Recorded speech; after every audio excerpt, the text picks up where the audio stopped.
Good morning. Ngasi card message ngasi card message se koi rashi gi matung ina ko ka trying to katang thok charage trying to chite gi shai shai gi rashi ma pa do khala khala ga do mai taraga yengase ko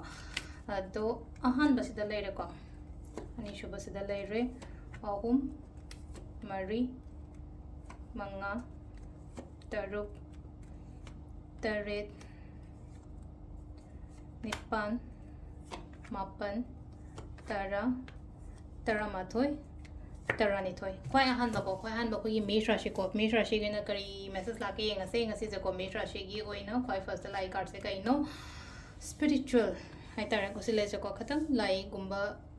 ningpio. Kano mato matam the kotabak matam the hidi believe to tamo, high tarako selena ko guidance gumba gumba lies high tarako, at the sugumba cano la comatam selena ko spirituality room the katan connected with boko padum boko galeko hadi brush rashi you and a silase me pun bakotpa my toleko munung pun bayai si the laser ko hadi kitang celebrations gumba gumba ataka next season ako yung mitun rashi problems gumba lera dilution bo in organic okra war shuana aduga season ako yung karkat yun na hadi kitang high tarako sidasu sidana mo kain to get chat pa ma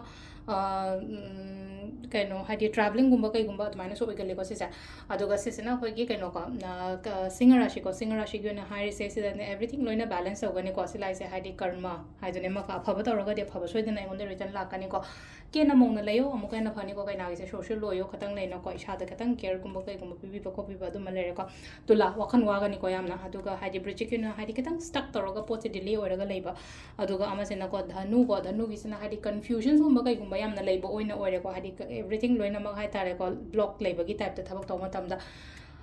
makar gi oina sida la ise hadi nupi ama always ai gi damakta help gumba kai gumba taw bina ba dum leiba do hai tare ko emotional support or financially support or ko sila ise ko aduga sisina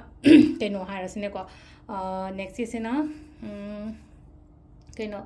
kumbarashi kitang hai sada katang matam khara piyo katang kano tawraga hai tare matam khara piyo meditate kumba kai kumba tawra lebi bo ko last ki minrashi ki na selai se kai no hai kan se ko wakhan nuai ta ba khota ba aduma mayam da gi thokpi rakpa ma darkar roi ko adu sida leire ko koi gi kano gi matung ina ko rashi gi matung ina tarot card reading ma'am. Thank you.